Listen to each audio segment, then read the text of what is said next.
مسلم شریف میں آگے الفاظ ہیں کہ سیدنا ابو ہریرہ کہتے ہیں کہ حضرت عمر فاروق رضی اللہ تعالیٰ عنہ مجھ سے کہا کرتے تھے کہ مجھے اپنی زندگی میں کبھی بھی نبی علیہ السلام کی طرف سے عمارت کا شوق پیدا نہیں ہوا.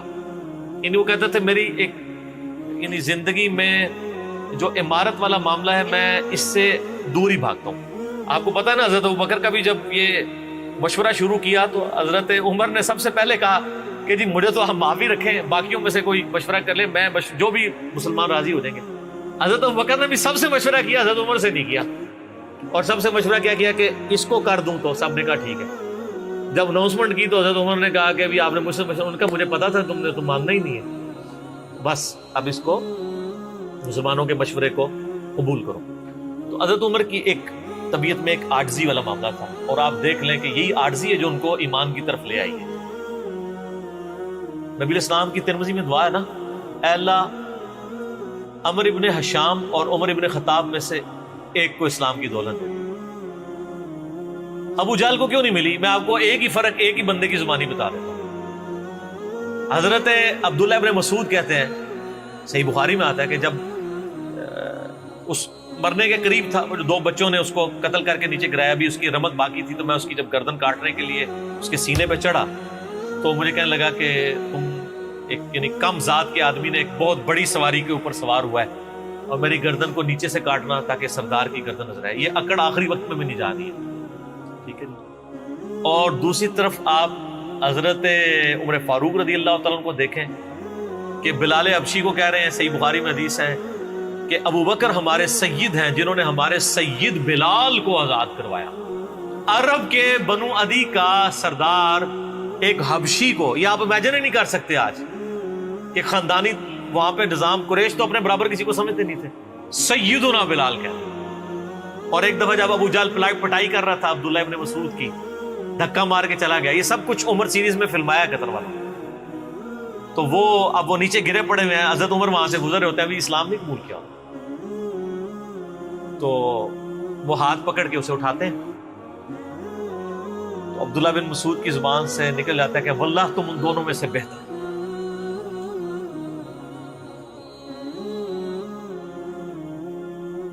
تو یعنی جو نبی علیہ السلام نے دو مانگے ہیں نا, ان میں سے تم بہتر, یعنی عاجزی ہے. یعنی ہے کافروں کی پارٹی میں اور میرے ساتھ بھی اس میں سلوک کر رہے ہیں, اور وہی ہوا, اللہ تعالیٰ نے ان کو قبول کر لیا. تو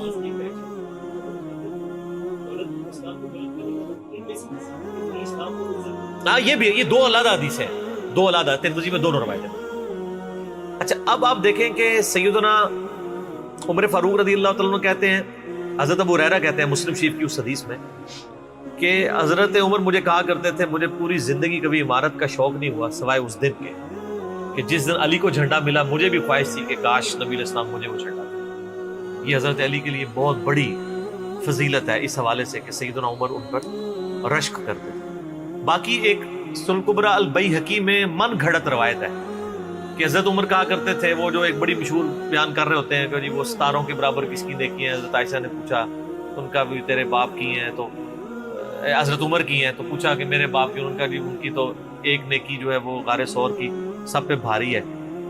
اس حدیث کو شیخ البانی نے, شیخ زبیلی زئی صاحب نے, دونوں نے لکھا ہے یہ موضوع حدیث ہے, وضع کی گئی حدیث ہے, لیکن یہ ہمارے مسلمانوں کے بچے کو یاد ہے. جعلی حدیث ہے, ضعیف نہیں سر, گھڑی ہوئی حدیث ہے. اور جو مسلم شریف کی حدیث تھی وہ ہم نے آگے ایکسپلور کیا کہ حضرت عمر کہتے تھے مجھے علی پر رشک کہ مجھے وہ جھنڈا نہیں ملا اور علی کو ملا. دوسری طرف سیدنا علی بھی سیدنا عمر سے بڑی محبت کرتے تھے. بخاری اور مسلم دونوں میں حدیث ہے, مشکات میں بھی آپ کو مل جائے گی, تیسری جلد میں حضرت ابو بکر عمر کے فضائل کے چیپٹر میں. عبداللہ ابن عباس کہتے ہیں کہ سیدنا عمر کی میت رکھی ہوئی تھی اور لوگ ان کی میت پہ رو رہے تھے اور اپنے اپنے انداز میں ان کے اوپر سلام پیش کر رہے تھے کہ آپ کی وجہ سے اللہ نے اسلام کو اتنا عروج دیا, رومن اور پرشین امپائر گر گئی, یرموک اور قادسیہ میں اللہ نے مسلمانوں کو فتوحات دی. اور کہتے ہیں اتنے میں ایک شخص میرے پیچھے آگے کھڑا ہوا, کیونکہ میں بھی میت کے سامنے بیٹھا ہوا تھا, اس نے میرے کندھے کے اوپر آ کے یوں کونی رکھ لی اور اس نے سیدنا عمر کی میت کو مخاطب کر کے کہا کہ اللہ تجھ پہ رحم کرے اے عمر ابن خطاب، میں نے اللہ کے محبوب صلی اللہ علیہ وآلہ وسلم سے بارہا سنا تھا کہ میں ابو بکر اور عمر فلاں جگہ گئے، میں ابو بکر اور عمر داخل ہوئے، میں ابو بکر اور عمر نکلے، مجھے امید تھی کہ تم اپنے ان دو ساتھیوں کے ساتھ جا کے ملو گے۔ کون سے دو ساتھی؟ سیدنا ابو بکر اور سیدنا محمد رسول اللہ صلی اللہ علیہ وآلہ وسلم۔ اور اللہ کی قسم اس روئے ارض پہ تم وہ شخص تھے کہ مجھے خواہش ہے کہ میں تمہارے اعمال کے ساتھ اللہ کے حضور پیش ہوں۔ ظاہر ہے اتنا بڑا عروج سر، انسانی تاریخ کا سب سے بڑا ریولوشن نبی علیہ السلام کا، اس کی ایپیکس سیدنا عمر کے دور میں ہوئی ہے، اور یہ اللہ کا معجزہ ہے۔ نبی علیہ السلام کی مبارک زندگی میں انقلاب آتا نا تو اس طرح کے تو بہت لیڈر پہلے بھی آئے تھے جنہوں نے اپنی زندگیوں میں انقلاب لے کے آئے تھے۔ یہ معجزہ یہ تھا کہ وہ شخص دنیا سے چلا گیا، ہزاروں اس کے ماننے والے مرتد ہو گئے عرب قبائل، اور چند مخلص ساتھی ساتھ ہیں، اس کے باوجود اللہ نے رومن اور پرشین امپائر الٹوا دیے۔ کتنا بڑا معجزہ ہے۔ اگر نبی علیہ السلام اپنی مبارک زندگی میں کر جاتے، وہ تو سکندر اعظم بھی کر گیا، بعد میں چنگیز خان نے بھی کیا، بڑے بڑے لیڈر آئے۔ یہ ڈفرنس، ایک یہ ڈفرنس، اور دوسرا ڈفرنس یہ کہ نبی علیہ السلام نے اپنی وفات کے بعد 10 سال بعد، 20 سال بعد، 30 سال بعد، 50 سال بعد، ایون 500 1000 سال بعد ہونے والے واقعات کو بھی بیان فرما دیا کہ یہ ہوگا۔ آج تو ہم تاریخ میں دیکھ سکتے ہیں کہ وہ سب کچھ ہوا ہے۔ اگر آپ کو شوق ہو تو دلائل النبوہ امام بیہقی کی کتاب ہے، 3500 حدیث پہ، 5ویں صدی ہجری میں لکھی گئی ہے۔ اس میں 500 سال میں جو نبی علیہ السلام کی پروفیسیز پوری ہوئی ہیں نا، من و عن اسی طریقے سے موجود ہے۔ بخاری مسلم میں جو حدیثیں ہیں تاتاریوں سے جنگوں والی، وہ اس وقت تک نہیں ہوئی تھی، حدیثیں تو پہلے سے موجود تھی۔ آج تو ہم ان کو بھی درست مان رہے ہیں، ٹھیک ہے۔ نبی علیہ السلام نے پریڈکشن کی تھی کہ ان قریب کیسر روم ختم ہوگا، قیامت تک کوئی کیسر نہیں ہوگا، بخاری مسلم کی حدیث ہے، اور دیکھ لیں قیامت تک کوئی کیسر نہیں ہوا۔ ان قریب پرشین امپائر ختم ہوگی اور قیامت تک کوئی کسرا نہیں ہوگا۔ آج دیکھ لیں 1400 سال ہو گئے ہیں سر۔ یہ اسی طریقے سے ہے کہ میں کہوں کہ ان قریب امریکہ اور رشیا ختم ہو جائیں گے ود ان فیو ایئرس، اور قیامت تک کبھی ان کو پاورز نہیں ملیں گی جو کہ ابھی پاور ہیں اور جن کی صدیوں سے چل رہی ہیں، اور وہ پھر پاور بھی ان لوگوں کے ہاتھوں ہوئی ہے کہ جن کے پاس اسلحہ بھی نہیں تھا ان کے سے لڑنے کے لیے، مین پاور بھی نہیں تھی ان کے لیول کی، الٹوا دی اللہ تعالیٰ نے۔ تو سیدنا علی نے کہا کہ یعنی ابن عباس کہتے ہیں کہ حضرت عمر فاروق رضی اللہ تعالیٰ عنہ کی میت پہ یعنی یہ کلام وہ جو شخص میرے یعنی کندھے پہ کونی رکھ کے کر رہا تھا نا، تو میں نے جب اس کو مڑ کے دیکھا تو وہ علی بن ابی طالب تھے جو سیدنا عمر کے بارے میں یہ کلمات کہتے تھے۔ تو یعنی ان لوگوں کی للہ یہ تھی کہ وہ تعریف کیا کرتے تھے، کوئی آر محسوس نہیں کیا کرتے۔ اور آپ دیکھیں سیدنا عمر کی بھی کتنی محبت تھی سیدنا علی سے کہ جب کبھی بھی فارن ٹور پہ جاتے تھے اپنی جگہ حضرت علی کو خلیفہ بنا کے جاتے تھے، کیونکہ نبی علیہ السلام جب تبوک پہ گئے تھے تو سیدنا علی کو چھوڑ کے گئے تھے۔ بخاری مسلم میں آتا ہے حضرت علی رو پڑے، پہلا اور آخری موقع تھا کہ جنگ میں نہیں گئے، تو فرمایا تم اس پہ راضی نہیں ہو، تمہاری میرے ساتھ وہی نسبت ہے جو ہارون کی موسیٰ کے ساتھ، مگر میرے بعد کوئی نبی نہیں۔ تو حضرت عمر اس سنت پہ عمل کرتے تھے۔ جب بھی وہ جاتے تھے، جب بیت المقدس فتح ہوا، چابیوں کے لیے انہوں نے بلایا، سیدنا علی کو اپنی جگہ چھوڑ کے گئے، اس سنت پہ عمل کیا کرتے۔ اور یہ بات شیعہ کے ہاں بھی ملتی ہے۔ میری ایک شیعہ عالم کے ساتھ ایک دفعہ بحث ہوئی 2011-12 کی بات ہے، تو مجھے کہنے لگے کہ حضرت عمر جو ہے نا حضرت علی کو خلیفہ بنانے میں مخلص نہیں تھے، اسی لیے انہوں نے 6 رکنی کمیٹی بنائی، ان کو چاہیے تھا ڈائریکٹ حضرت عمر حضرت علی کو نامزد کرتے۔ تو میں نے کہا اس کے پیچھے ریزن کیا ہے، وہ تو حضرت عمر نے خود بتائی ہے، بخاری مسلم دونوں میں حدیث ہے۔ ابن عمر کہتے ہیں جب حضرت عمر کو زخم لگا اور اب ہمیں یقین ہو گیا کہ وہ جانور نہیں ہوں گے، کھاتے تھے تو انتڑیاں کٹ چکی تھی، یہیں سے وہ سب کچھ نکل جاتا تھا، تو ہم نے عرض کیا کہ اپنا خلیفہ کسی کو نامزد کر دیں۔ تو انہوں نے کہا اگر میں اپنا خلیفہ کسی کو نامزد کرتا ہوں تو میں اس کی سنت پہ عمل کرتا ہوں جو مجھ سے بہتر ہے، ابو بکر، اور اگر میں نہیں کرتا تو میں اس کی سنت پہ عمل کروں گا جو ان سے بھی بہتر ہے، یعنی رسول اللہ صلی اللہ علیہ وسلم۔ ابن عمر کہتے ہیں جب میں نے حضرت عمر کی یہ بات سنی نا تو مجھے سمجھ آ گئی کہ اب حضرت عمر کسی کو نہیں بنائیں گے، کیونکہ وہ ہمیشہ ہر معاملے میں نبی علیہ السلام کی سنت کو پرائورٹی دیتے تھے. اور وہی ہوا کہ انہوں نے کہا کہ میں 6 رکنی کمیٹی بنا رہا ہوں. بخاری کے اور مسلم کے الفاظ ہیں کہ میں اپنے بعد اس امر خلافت میں ان 6 بندوں سے زیادہ کسی کو اہل نہیں سمجھتا جن سے رسول اللہ صلی اللہ علیہ وآلہ وسلم اپنی وفات تک راضی رہے. اور فرمایا علی، عثمان، طلحہ، زبیر، عبد الرحمن بن عوف، سعد بن ابی وقاص. اچھا یہ کون ہے؟ عشرہ مبشرہ ہیں. عشرہ مبشرہ میں سے یہ 6 بندے باقی تھے اور ایک 7واں بھی تھا. اس کا نام اس لیے لیا کہ ان کا بہنوئی تھا، سعید ابن زید. وہ تو معاویہ کے دور میں جا کے فوت ہوئے ہیں نا. سعید ابن زید تو بہت بعد میں فوت ہوئے. اور اسی بخاری میں الفاظ ہیں کہ عبداللہ بن عمر کو مشورے میں ضرور شامل کرنا لیکن اس کو کوئی خلیفہ نہ چنے. اور کہا کہ سعد ابن ابی وقاص پہ اگر تم متفق ہو جاؤ تو اسے خلیفہ چن لینا، اور میری اس بات کو دلیل نہ بنانا کہ میں نے اسے معزول کیا تھا پرشین امپائر کی گورنری سے. کہیں ایسا نہ ہو کہ تم اس پہ متفق اور کہو کہ اس کو تو عمر نے اتارا ہوا تھا، این ادھر رہنے دو. اس 62 لگ گئی ہے. یہ 62 ہے ہی جعلی چیز ہے. اسلام میں کوئی 62 نہیں ہے. اسلام میں یہ نہیں ہے کہ آپ کو مطلب موت کے غرغرے تک توبہ قبول ہے. آپ ایک بندے کے ساتھ معاملہ ہو جاتا ہے اور وہ توبہ طائب ہو جاتا ہے تو بس ٹھیک ہے. وہ تا حیات نائل کوئی نہیں ہوتا. اسلام میں کوئی تا حیات نہیں ہے. اللہ تعالیٰ کے ساتھ گستاخی کرنے والے کے لیے بھی جامعہ ترمذی میں حدیث ہے کہ موت کے غرغرے تک جو ہے وہ توبہ کا دروازہ کھلا ہوا ہے، موت کے غرغرے سے پہلے. تو 62 نہ لگا دینا اس پہ.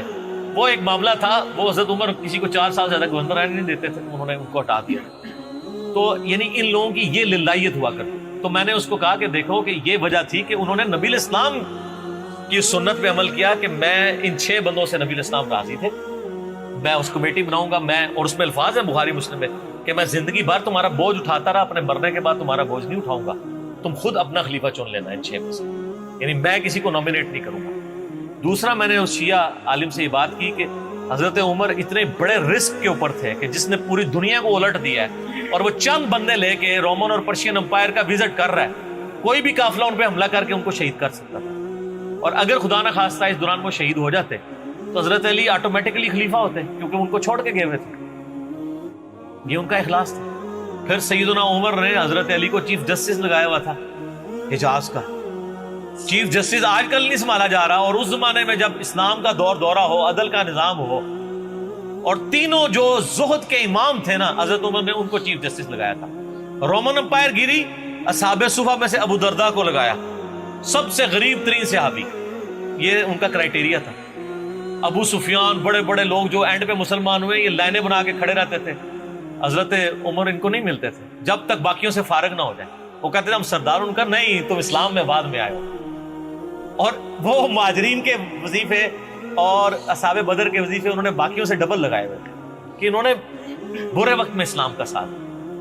اور پرشین امپائر گری، عبداللہ ابن مسعود، زہد ترین صحابی، زہد کے امام، ان کو وہاں پہ چیف جسٹس لگایا. اور حجاز کے اندر سیدنا علی کو لگایا. اور اس سے بھی بڑھ کے سیدنا علی ابن ابی طالب کی ایک بیٹی ہے ام کلثوم، سیدہ فاطمہ سے ان کا رشتہ مانگا سیدنا عمر کہ میرا اہل بیت رسول کے ساتھ رشتہ بنا. صحیح بخاری میں بھی اس کا ذکر اشارتاً موجود ہے ام کلثوم کا. شیعہ اور سنی دونوں کے ہاں ان کی کتابیں تو مانتی ہیں، بابے نہ مانے تو علیحدہ بات ہے. کتابوں میں موجود ہے کہ سیدنا عمر فاروق کی بیوی تھی ام کلثوم، اور سلام اللہ علیہا. اس کی وجہ سے یعنی انہوں نے ایک فخر محسوس کیا کہ میرا اہل بیت کے ساتھ ایک رشتہ داری والا معاملہ ہو جائے. تو سیدنا عمر اس طرح کے معاملات کے اندر اہل بیت کے ساتھ بہت حسن سلوک والا معاملہ کیا کرتے تھے. اگرچہ ان کی طبیعت میں سختی ضرور تھی لیکن جو دین کے معاملے میں تھی وہ ساری سختی اپنی ذات کے معاملے میں نہیں ہوا کرتی. صحیح مسلم میں ایک حدیث ہے، اسی پہ میں کنکلوڈ کرتا ہوں کہ سیدنا عمر نے ایک خواب دیکھا کہ مجھے ایک مرغے نے خواب میں ٹھونگے ماری. انہوں نے پھر اگلے دن خطبہ دیا. انہوں نے کہا کہ میں نے خواب میں دیکھا ہے کہ اس طرح مجھے ایک مرغ نے چونچے ماری ہیں خواب کے اندر. میں نے اس کی تعبیر یہ کی ہے کہ عنقریب مجھے قتل کر دیا. اور اگر بائی چانس اچانک میں مار دیا جاؤں، یہ تو کسی کو نہیں پتا تھا کہ وہ ایک تقریباً 3-4 دن تک زخمی حالت میں ہوش میں رہیں گے. اچانک بھی تو مر سکتے تھے اگر گردن اتر جاتی. اگر میں اچانک مار دیا جاؤں تو تم اس امر خلافت کو ان 6 بندوں سے باہر نہ جانے دینا. صحیح مسلم میں ان 6 بندوں کے نام نہیں ہیں، لیکن بخاری میں وہ نام بھی ہیں: سیدنا علی، عثمان، طلحہ، زبیر، عبد الرحمن بن عوف اور سعد بن ابی وقاص. اور انہوں نے کنسنسس کے ساتھ پھر بعد میں سیدنا علی اور عثمان ہی بچ گئے تھے، ان میں ٹائی پڑ گئی تھی تو الٹیمیٹلی پھر حضرت عثمان کو چن لیا گیا. تو اگر میں اچانک مار دیا جاؤں تو ان 6 بندوں سے باہر کسی کو خلیفہ نہ چننا. اور مجھے پتا ہے کہ جب تم ان 6 بندوں میں سے کسی کو خلیفہ چنو گے تو کچھ لوگ تمہاری مخالفت کریں گے، اور یہ وہی لوگ ہیں جن کو میں نے اسلام کی خاطر اپنے ہاتھوں سے مارا ہوا ہے. یعنی وہ لوگ جو بالکل اینڈ پہ مسلمان ہوئے ہیں، جن سے ہم نے غزوہ بدر، خندق، احد لڑی ہوئی ہے. اب یہ اینڈ پہ مسلمان ہوئے ہیں، چونکہ وہاں پہ بھی انہوں نے حکمرانی دیکھی ہوئی ہے، تو یہاں پہ بھی ان کی خواہش یہ ہوگی کہ ان میں سے کسی کو خلیفہ چنا جائے. تو جب تم دیکھو کہ ایسے لوگ اس خلافت کے دشمن ہیں، ان 6 میں سے کسی بندے کی خلافت کی مخالفت کر رہے ہیں، تو تم سمجھ لینا کہ یہ لوگ اللہ کے دشمن، اور دوسرے الفاظ تو بڑے سخت ہیں، کافر ہیں. اب اس کی انجینئرنگ میں نہیں کرتا، وہ پھر کسی اور طرف بات چلی جائے گی. آپ میرا ریسرچ پیپر واقعہ کربلا کا حقیقی پس منظر 72 صحیح الاسناد احادیث کی روشنی میں، جس میں میں نے 200 روایتیں اکثر بخاری مسلم سے پیش کی ہیں، اس کے سٹارٹ میں نے حدیث لکھ کے پھر لکھا ہے کہ اب آئندہ صفحات میں آپ کو پتہ چلے گا کہ سیدنا عمر اسلام کا دشمن کن لوگوں کو سمجھتے تھے. اور یہی الفاظ صحیح بخاری میں عبداللہ بن عمر نے بھی استعمال کیے تھے. کس کے بارے میں کیے تھے وہ ہمارا ریسرچ پیپر. ٹھیک ہے.